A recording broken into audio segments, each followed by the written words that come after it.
السلام عليكم. كنتمنى انكم تكونوا بخير وعلى خير ومستعدين باش تبداو الاسابيع ديال الفروض بحماس.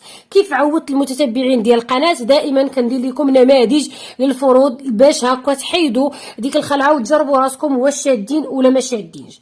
بالنسبه للطريقه اللي كندير بها انا الفرض بحال الامتحان الجهوي، يعني كيكون واحد التغيير بسيط في سؤال او جوج كنغير ليه التنقيط ديالو، مي بالنسبه للاستاذ كيدير تنقيط خاص به، ماشي هو التنقيط ديال الامتحان الجهوي. يعني الا جبتي 18 عند الاستاذ راه ماشي هي 18 في الامتحان الجهوي.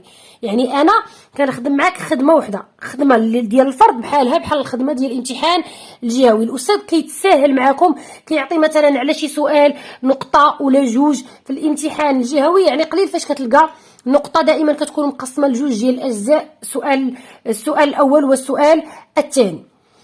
كنتمنى هذا الفرض هذا تخدموه، يعني ما تحطش قدامك الوراق، ما تبداش تشوف في الورقه امتى تزاد الكاتب امتى هذه وتبدا تجاوب ودير فيها نطور تقول واو انا جاوبت على السؤال الاول عندي النقطه ديالو. خدم بلا ورقه بلا جوج. يعني قبل ما تبدا الخدمه على هذا الامتحان هذا اللي غادي نعطيك او اللي غنعتبروه حنا هو الفرض الاول مع الاستاذ، غادي تمشي تراجع الفيش ديال ليكتور، بريزونطاسيون ديال لي بيرسوناج، لو شيما ناراتيف. ملي تراجع هادو كاملين غدوز باش تراجع الشابيتر اللي غادي نقول لكم انا دابا اللي فيه هذا الامتحان الجهوي، وهو لو شابيتر 3. يعني هذا الفرض هذا او نعتبروه حنا امتحان جهوي كاين في لو شابيتر 3.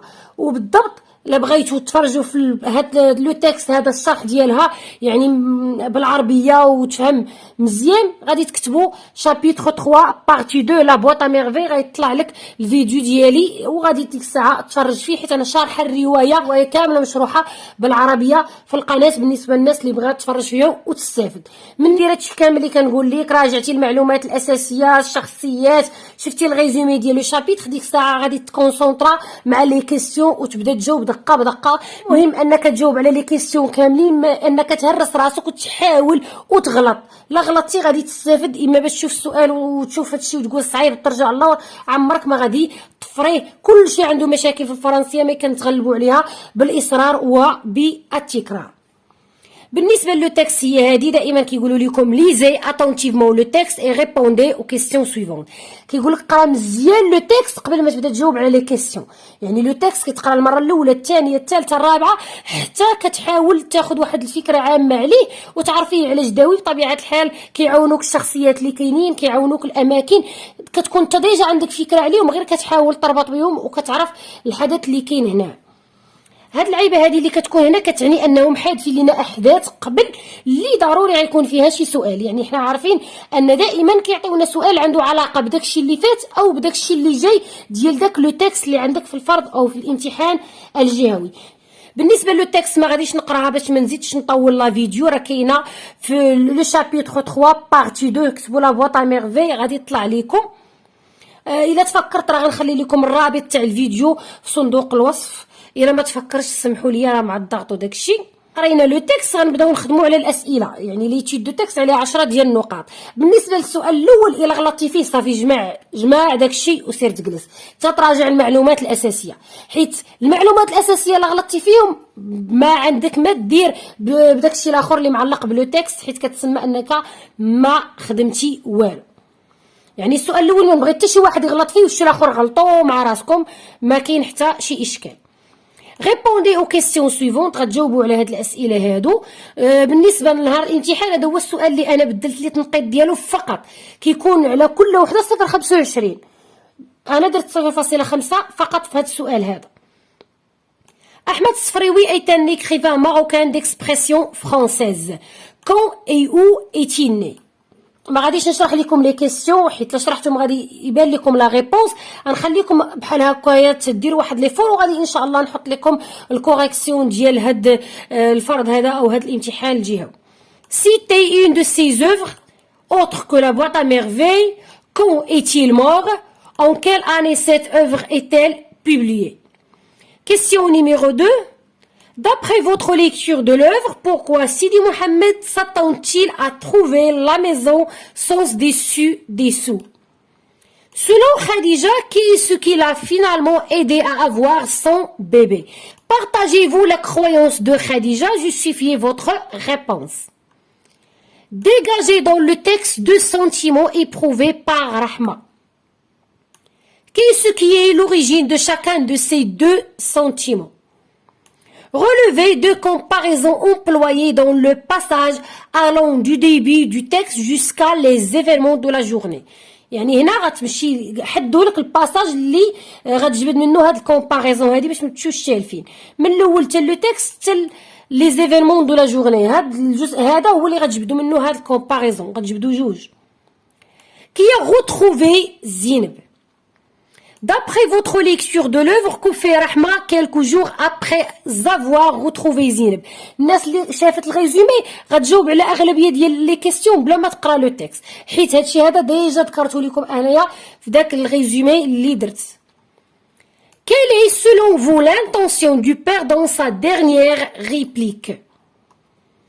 Les événements de cet extrait sont-ils relatés par un seul narrateur? Justifiez votre réponse. Êtes-vous d'accord avec certaines personnes qui visitent les saints pour trouver des solutions à leurs problèmes? Justifiez votre réponse. Justifiez votre réponse غتلقاوها بزاف غتضركم في راسكم، واني ضروري ما تعلل الجواب ديالك. بالنسبه للسوجي بغيتو تخليوه حتى تخدموا لو تكست، بغيتو تخدموه في نفس الوقت، لكم كامل الحريه. مي انا ان شاء الله غادي نقلب على شي وقت ونخدم معكم الكوريكسيون ديالو ونوريكم حتى لي بلون اللي خصكم تستعملوا. Comme Sidi Mohamed, certaines personnes préfèrent être seules que de vivre en société. Que pensez-vous? أنا غنشرح لكم هاد السوجي هذا بحال سيدي محمد الراوي ديالنا البطل ديالنا. certaines personnes بعض الناس préfèrent كيفضلوا être seuls يكونوا بوحدهم que de vivre en société على أنهم يعيشوا مع الناس ديال مع المجتمع ديالهم. Que pensez-vous؟ أشنو بان لك انت؟ ودائما وابدا كتكون عندنا تكست ارغيومونطاتيف. برودكسيون اكريت كيقول لك عطيني، كيكون عندنا نص حجاجي، يعني كتدافع على الفكره ديالك او كترفض الفكره اللي عاطينك في البرودكسيون اكريت بالدلائل بلي زارغيومون بالحجج. يعني كنتي افيك ها علاش، كنتي كونتر ها علاش. يعني ضروري ما نكونوا حافظين دوك الروابط اللي كيسهلوا علينا اننا نقدموا الحجج ديالنا. Rédigez un texte argumentatif dans lequel vous développez votre point de vue avec des arguments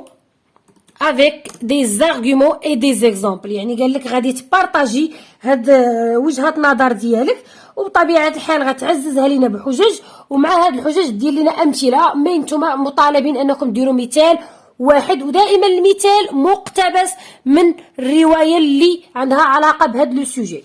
حنا خدامين في لابوطا ميرفي، يعني ليكزومبل غتجبدوا ليا من لابوطا ميرفي. علاش؟ حيت هو دوالك على البيرسوناج برينسيبال ديال الروايه اللي هو سيدي محمد. ما يمكنش ما يكونوش امثله على الوحده. كيف كنلاحظوا حنا ان سيدي محمد دائما كينعزل بوحدو وعنده واحد لو موند اللي كيعيش فيه وكيرتاح فيه وما كيرتاحش مع لي كاماراد ديال المسيد. يعني عندنا بزاف ديال لي زيكزومبل اللي تقدروا تعزوا بهم هاد البرودكسيون اكريت ديالكم. وغالبا لا سوليتود الوحده هو لو تيم اللي كيتحط في البرودكسيون اكريت عند جميع الاساتذه ديال السيزيام، حيت هو لو تيم برينسيبال ديال الروايه. كان هذا هو الامتحان او الفرض الصفي الاول. عندنا 9 ديال لي كيسيون عليهم 10 ديال النقاط. لو تيكست شويه طويله، ما غادي تقراوها بزز منكم، حيت نهار الامتحان الجهوي ما كيعطيوكمش واحد جوج سطوره ولا 3، ما كتكون تكست تبارك الله. وهاد لو تكست راه ما صعيباش، يعني الناس اللي ديجا شافت الريزومي راه اوتوماتيكمون غادي تبان ليها رحمه زينب خديجه غتعرف الموضوع ديال هاد الامتحان هذا.